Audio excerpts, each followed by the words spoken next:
Et bonjour à tous, c'est Germain de Webax. J'espère que vous avez la forme. En tout cas, on se retrouve comme d'habitude, comme le veut la tradition, pour un nouveau tutoriel sur PrestaShop. Aujourd'hui, on va voir ensemble comment retenir vos visiteurs sur votre boutique. Alors, comme je dis toujours en SEO référencement naturel, pas besoin de stratégie complexe pour percer. C'est ça un des, un des trucs en ce moment qui est assez fou, c'est que on est à la recherche vraiment d'une solution miracle, alors que finalement, si on veut vraiment une solution solide et qui soit efficace, ça peut pas être révolutionnaire. Ça peut pas être dans l'IA ou tous ces trucs.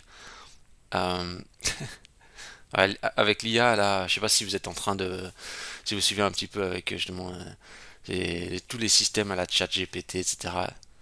Les gens sont fous avec ces systèmes. Et ils se dirigent, à mon avis, je pense, vers les mauvaises solutions et le mauvais questionnement. Et ça, c'est mon avis, hein. Je dis pas que l'IA est à bannir, mais euh, ça ne peut pas être la solution à tout, simplement. Donc, en fait, ce qu'il faut vous dire, c'est que pour Google, un utilisateur qui va rester longtemps sur des pages, c'est bon signe. Un utilisateur qui zappe un maximum de pages, c'est un mauvais signal. Est-ce que vous êtes d'accord avec ça? Si quelqu'un reste longtemps sur vos pages, ça veut dire que vos pages sont bien. Si l'utilisateur zappe, ça veut dire que soit ça ne correspond pas à ce qu'il cherchait, soit la qualité de la page est médiocre. Rien que de comprendre ça, ça fait toute la différence. Parce qu'il se pourrait que vous, je veux dire, votre boutique, que vous la remplissez, vous mettez les produits, etc., mais sans vous poser vraiment la question si la personne reste quand même un minimum de temps sur la page. Et si vous excellez juste sur ce point, donc juste sur le point de faire en sorte que l'utilisateur reste longtemps sur la page, juste ça, vous allez devenir le roi du pétrole, c'est certain. C'est certain. Ah, j'ai pas dit que c'était, euh, ça allait être, on va dire, rapide à faire. C'est facile à comprendre. La personne doit rester le plus longtemps possible sur une page. C'est tellement logique. C'est comme si vous rentrez dans un magasin puis vous ressortez instantanément, quoi. Ça veut dire que y a pas eu ça n'a pas réussi à matcher. Pour le e-commerce, c'est exactement pareil. Quelqu'un qui passe de page en page est un mauvais signal. Maintenant, ce qu'il va falloir faire, c'est comprendre si vous êtes dans le bon ou le mauvais côté. En, on va prendre quelques informations et on va faire une petite analyse et on va se poser justement quelques questions à ce sujet pour justement tirer un premier bilan de qu'est-ce qu'un bon utilisateur qui est bien retenu sur les pages. Écoutez, je crois que tout est dit. Donc, un seul objectif, retenir un maximum les visiteurs sur vos pages. C'est comme si on les interdisait de faire du zapping. C'est un peu ça. Et que ça soit de leur propre gré. On ne fait pas du forcing forcément. Je crois que tout est dit. C'est parti, on y va, go. Euh, alors, voici notre boutique PrestaShop. On est content, on est fier d'avoir une boutique PrestaShop avec des produits. Euh, Ce qu'on veut éviter, c'est ça. C'est que les personnes fassent ça. Ah ouais, ah ouais. Déjà ça, imaginez. La personne va ici, fait ah ouais, un seul produit, ah ouais, je pars. Ouais, bof, ouais,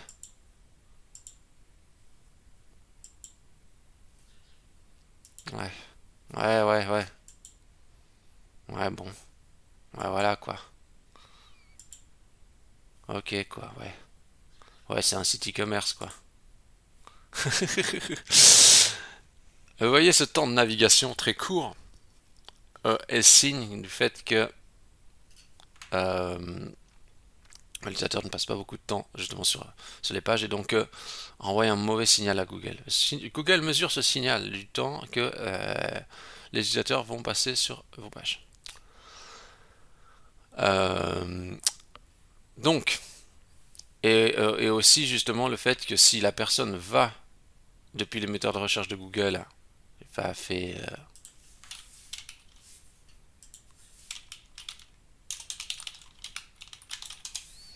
si la personne fait ça, boum, et qu'elle fait ça,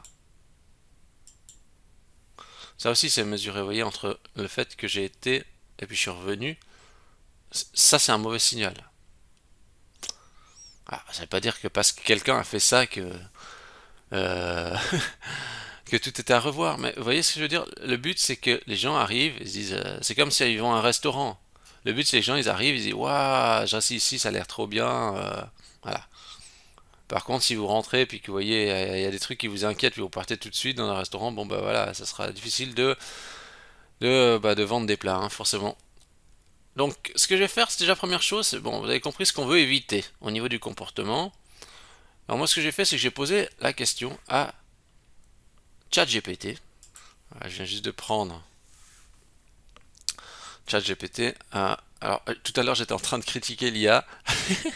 Alors, je dois dire que ChatGPT, moi, comment je l'utilise? Je l'utilise pas forcément pour la rédaction de contenu, mais j'utilise comme complément de Google, je dirais.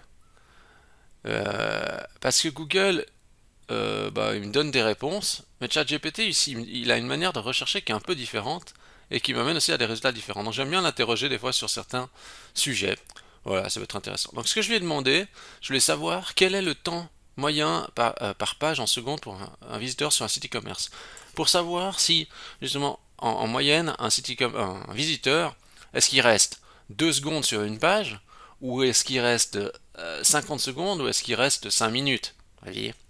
Alors, bien sûr, moi je connais mon propre comportement, mais je connais pas le comportement moyen de la plupart des gens, ce qu'ils font. Euh, c'est juste pour savoir, pour que je puisse me situer par rapport à d'autres et me dire, ok, ce que je fais, moi c'est bien, ou est-ce que ce que je fais c'est vraiment nul, quoi, c'est ça. Donc en fait, je regarde la réponse, il dit, mais ça c'est vraiment pratique, parce que plutôt que de chercher partout, il m'a sorti, le temps moyen par page peut se situer entre 10 et 60 secondes. Donc c'est vrai que si on va là-dessus, on peut se dire 1, 2, 3, 4, 5, 6, 7, 8, 9, 10. Là, ça veut dire que maintenant, si la personne part, on peut considérer que c'est considéré comme acquis. Voilà. Vous allez me dire, t'étais obligé de faire le comptage de 10 secondes. Oui. Mais on se rend mieux compte d'à quelle vitesse le zapping devrait se faire sur les pages. Vous voyez. Voilà. Euh, dans l'analytique qui reviendra plus tard. Alors, voilà. Et puis là, j'ai posé la même question pour un blog. Parce que forcément, je me disais, bon, le blog, ça va être plus long. Et le blog, il dit, ok, j'avais peur qu'ils me disent, non, je veux pas te répondre parce que ça dépend. Non, non, mais il répond quand même. Entre 15 et 60 secondes pour des contenus courts. Entre 1 et 3 minutes pour des contenus moyens. Et de 3 à 10 minutes ou plus, c'est quand long. Alors, c'est sûr que pour Google, quand on reste 3 à 10 minutes sur des pages, c'est toujours mieux que quand on reste 10 secondes, hein, forcément. Mais après, Google comprend aussi si c'est un site e-commerce, etc. Voilà. Quoi qu'il en soit, peu importe le combien de secondes, etc., vous avez un seul objectif, c'est que vos clients ne fassent pas forcément du zapping, qu'il reste quand même une certaine durée sur vos pages. Moi, ce que j'ai fait d'autre, c'est j'ai été voir aussi, j'ai dit bon, parce que ça c'est ce que ChatGPT me dit, mais je dis j'ai quand même besoin d'appuyer sa réponse. Alors j'ai recherché en anglais parce qu'en anglais il y a quand même plus de pages, enfin plus de réponses sur des questions un peu techniques. Sinon je tombe que sur des pages français où c'est un peu plus pauvre.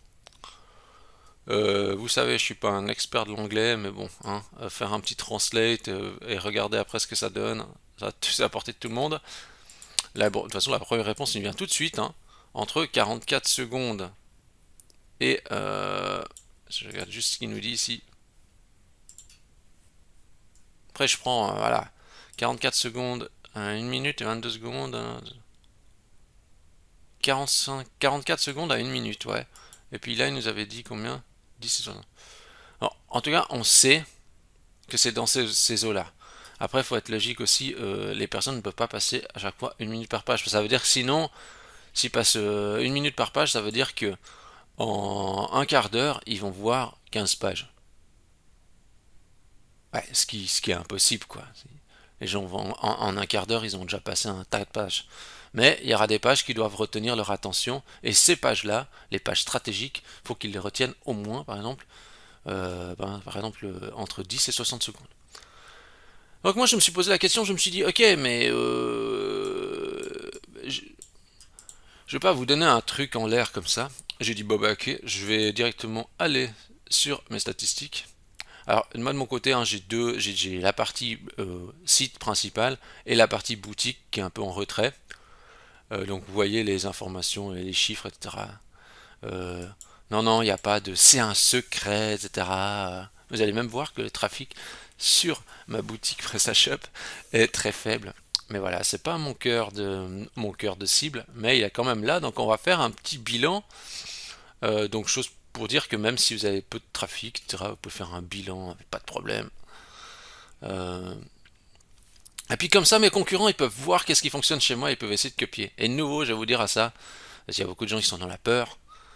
Il n'y a pas de miracle. Le SEO, c'est pas une manette cachée que vous donnez un coup de pied dedans et hop, il y a tout qui explose. Non, il y a quand même un travail de fond. Donc même s'ils ont les infos, peu importe, eh bien, ils vont devoir fournir un effort à l'entrée et donc c'est ça qui va dissuader quoi.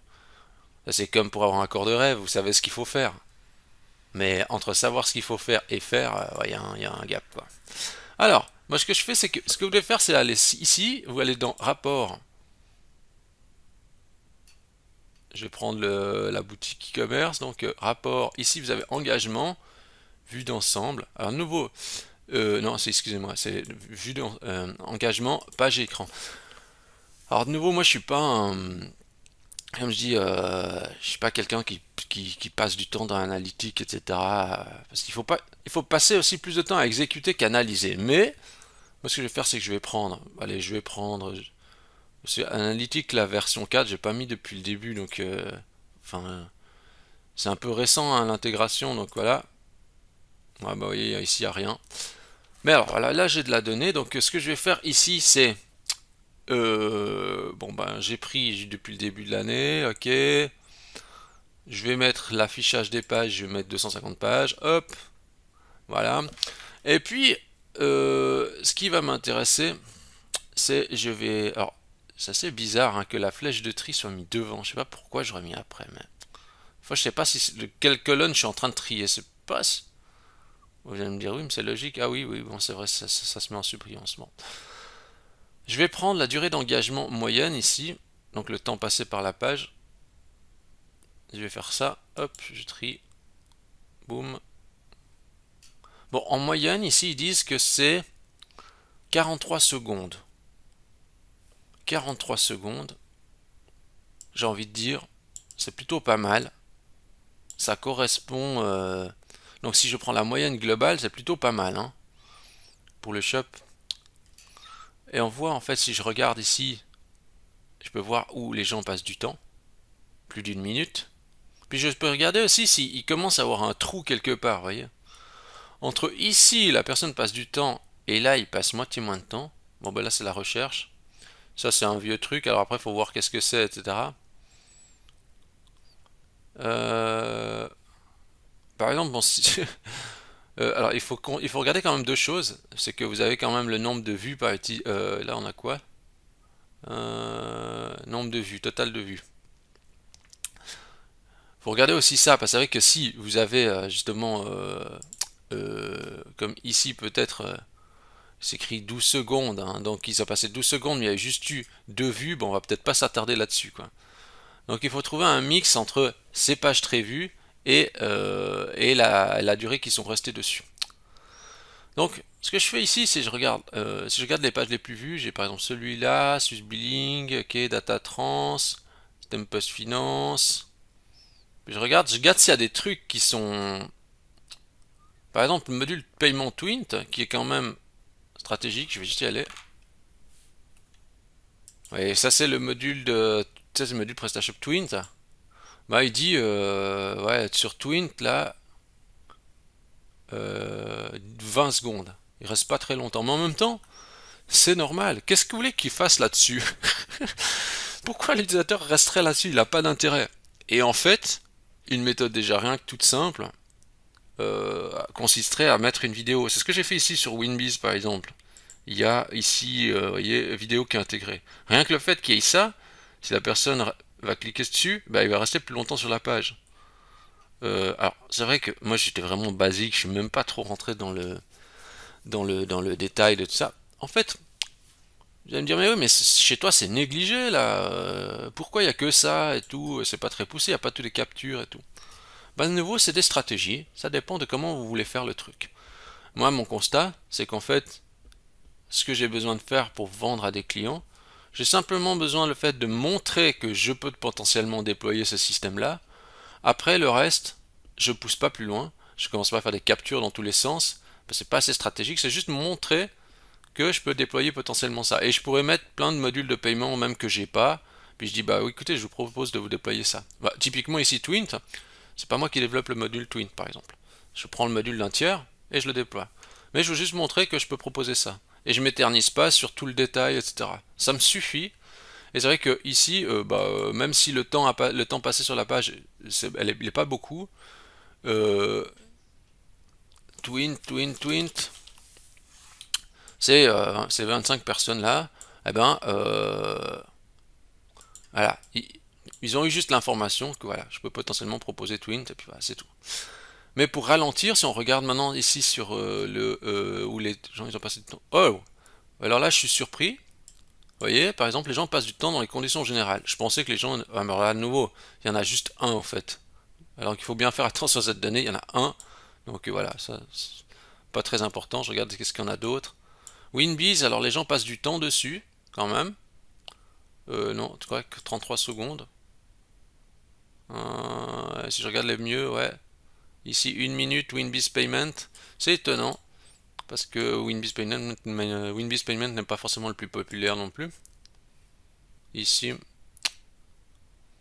Mais ce qui est intéressant, si on a-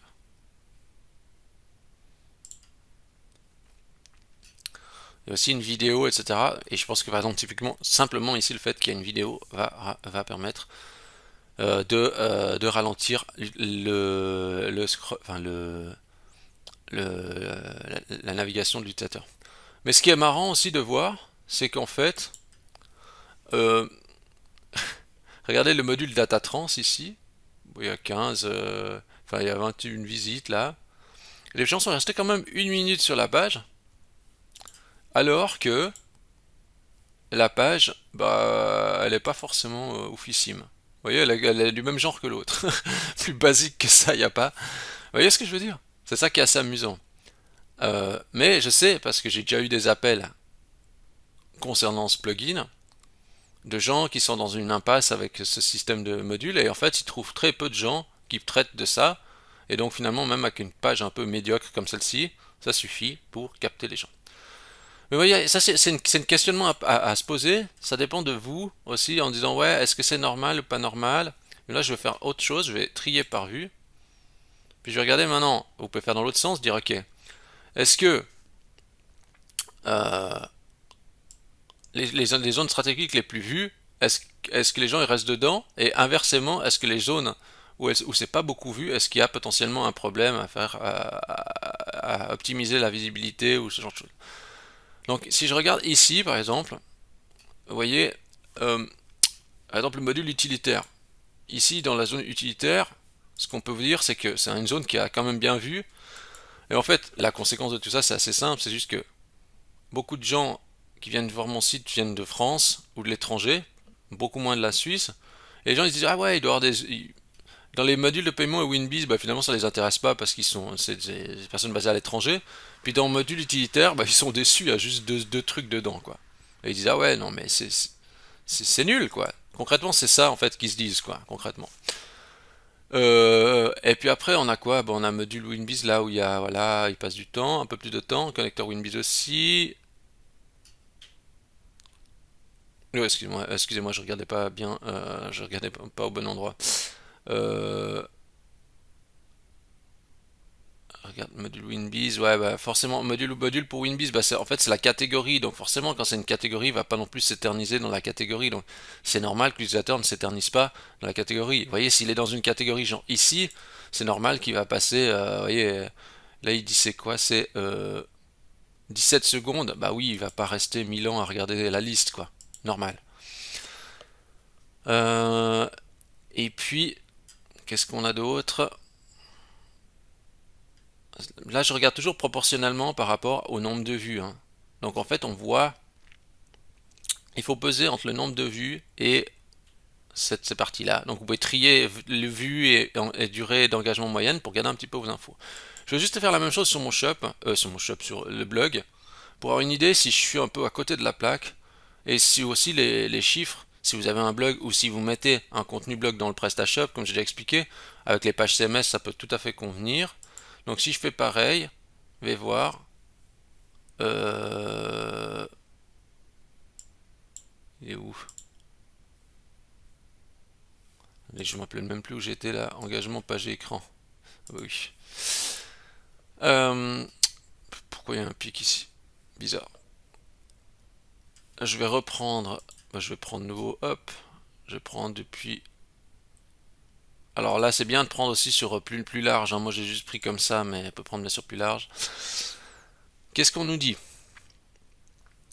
Euh, Durée d'engagement moyenne 1 minute 33. Vous voyez, en fait, déjà sur le shop par rapport au shop, l'engagement sur mon site principal, il est beaucoup plus grand. Enfin, il reste beaucoup plus longtemps sur le page. 1 minute 33. Il nous dit quoi, ChatGPT? Entre. Sur le blog, il disait entre 1 et 3 minutes. Longueur moyenne, ouais, moi je me considère comme moyenne, ouais, longueur moyenne, ouais, on peut dire ça. Ça correspond. Et puis, si je regarde maintenant, donc dans. Alors là, c'est trié par. Je mets de nouveau. Par. Là, c'est sur le nombre de vues, donc on va voir sur. Là, qu'est-ce qu'il y a?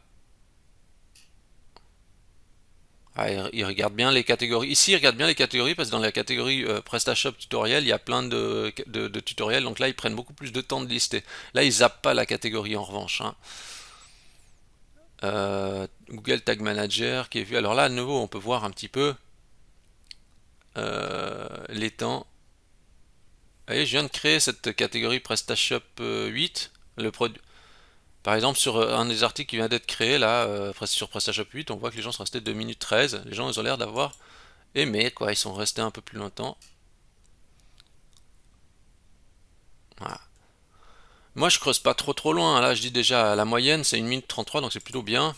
Après, je peux regarder aussi dans l'autre sens, donc me dire où est-ce que les gens. En fait, il faut regarder soit où les gens ils passent du temps et où ils passent pas du temps, quoi. C'est ça. Bon, là, ils passent du temps. Je peux voir un peu ce qui les intéresse beaucoup. Vous voyez, par exemple, sur demande de devis, bon, bah, les gens ont l'air de rester, mais il n'y a pas beaucoup de visiteurs, hein. Par exemple, l'optimisation des URL. On va dire que c'est assez quelque chose. L'optimisation des URL canoniques. Il y a des gens qui viennent voir ça, quand même, et en plus, ils restent longtemps sur la page. Ouais, ils restent très longtemps sur la page, proportionnellement reste. Technique de référencement Ramsès, hein. Comme on aime les pharaons et les égyptiens, eh ben forcément on reste sur la page. Faille de sécurité, ah là il y a moins de trafic. Vous voyez, on peut faire des pointages un petit peu comme ça. Donc maintenant, je ne vais pas rentrer dans tout le détail du bidule, mais vous comprenez. Euh, Maintenant, qu'est-ce qu'il faut faire? Bah, il faut se poser la question sur ce que vous voulez réellement vendre et qu'est-ce qui doit retenir le client. Et vous devez vous poser la question, est-ce que c'est une surprise ou pas? Est-ce que c'est une surprise ou pas que les gens restent ici? Est-ce que ça vous surprend que la page telle et telle, ben les gens ils restent pas dessus? S'il n'y a pas de secret avec une page comme je vous ai montré toute basique, comme on a vu avant, ben faut pas s'attendre à des miracles. C'est tellement simple. Vous n'avez pas besoin d'être un expert ICO ou ce que vous voulez pour comprendre ça. Vous n'avez pas besoin de faire un audit, hein. Montrer ce module PayPal, mais regardez ça. C'est extrêmement pauvre. Qu'est-ce que vous voulez que les gens y restent dessus? En revanche, c'est vrai que sur d'être un contenu, ouais, un contenu, bah voilà, peut-être comme celui-ci, bah oui, les gens vont rester plus longtemps, il y a matière à faire, il y a matière à regarder, quelque chose. Mais sur mes fiches produits en soi, bah, pas grand-chose à dire, quoi. Et forcément, les gens vont pas y rester longtemps, et ils éprouveront peu d'intérêt. Mais peut-être que vos fiches produits peuvent avoir de l'intérêt, c'est juste qu'il faut qu'elles soient beaucoup plus complètes. C'est ça. Euh, Qu'est-ce que je veux dire d'autre? Donc, ouais, c'est un questionnement que vous devez vous poser. Je pense que je vous ai donné la méthode. Si la page, si votre page capte du trafic, donc ça veut dire que si la page capte du trafic et que les gens ne restent pas longtemps dessus, comme par exemple ici, vous devez vous poser la question, c'est pourquoi ils restent pas longtemps dessus. Est-ce que c'est normal? Oui, non. Vos pages qui récoltent un maximum de trafic, il faut que les gens y restent longtemps dessus. Mais la question à se poser, c'est est-ce que c'est normal ou pas? Et si la page ne récolte peu de trafic, la question c'est pourquoi elle récolte peu de trafic? Et si elle récolte peu de trafic, alors peut-être qu'il faut optimiser justement la balise title, donc le title du produit, donc le nom du produit, et la balise H1. Bon, dans PrestaShop, normalement, vous changez juste le nom de produit, ça vous change le title et le H1 par la même occasion. Ça, c'est le comportement standard. Et si vous ne comprenez rien au H1, à tous ces trucs, vous recherchez Webaxe, title, PrestaShop. Voilà, et vous aurez déjà quelques articles à ce sujet. Voilà. Donc, le but de tout ça, c'est juste aussi de rester cohérent. Vous-même, vous restez pas 5 minutes sur une page, on reste pas comme ça, fixez ça, forcément. Le but, c'est simplement de ralentir le zapping. Et ralentir le zapping, c'est donner de la cohérence et de la pertinence à la page. Et pour ça, pas de miracle, pas besoin d'être un scientifique, il faut juste comprendre le client et rendre la fiche article, catégorie ou le contenu tiers, page CMS ou ce que vous voulez, qui soit intéressant et pertinent pour vos clients. Voilà. Bah, écoutez, je crois que tout est dit. Maintenant, c'est à vous de jouer. Donc, si vous avez aimé cette vidéo, vous pouvez vous abonner à la chaîne YouTube, vous pouvez donner 5 étoiles à Webaxe dans Google, cherchez Webaxe, regardez comme je suis content, ça me fait toujours plaisir de recevoir une notation. Et sur ce, je vous dis bonne réflexion à tous, bonne analyse et à la semaine prochaine.